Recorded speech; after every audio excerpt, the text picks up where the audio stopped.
गुड्डूराज मधुबनी माँ Gayatri recording studio.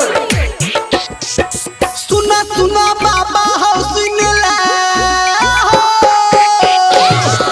सुना सुना बाबा हो सुन ले कहै छ भगता बात के सुन ले हो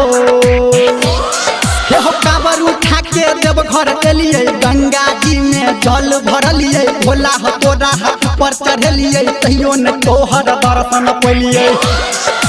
सुना सुना बाबा हो सुन ले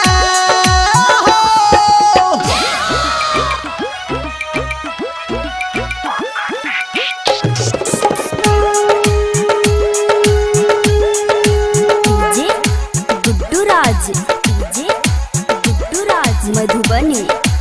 अभी आप सुन रहे हैं सावरिया म्यूजिक।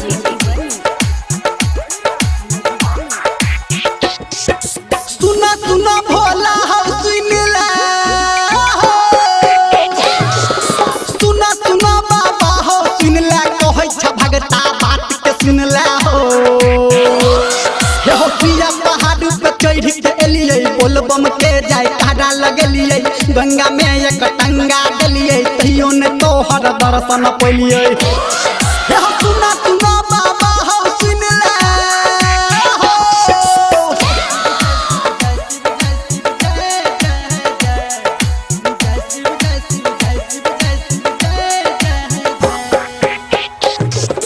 डीजे गुड्डूराज मधुबनी।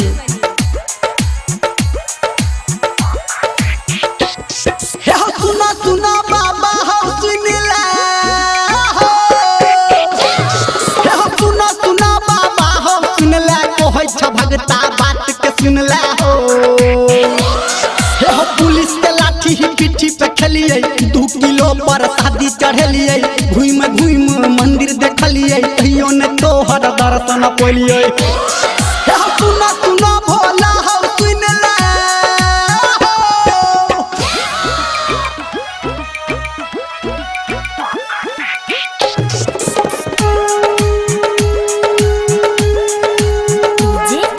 गुड्डूराज मधुबनी।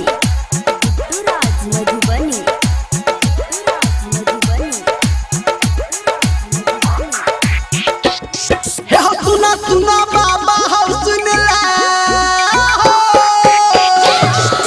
सुना सुना बाबा हो सुन ले कहै छ भगता बात के सुन ले हो श्रद्धा मन से तोरा पूजलिए सबटा हम सोमवारी केलिए धर्मेंद्र से भजन सुनलिया कहियो न तोहर दर्शन पलिए। सुना सुना बाबा हो सुन ले हो बाबा कत सुतल छ।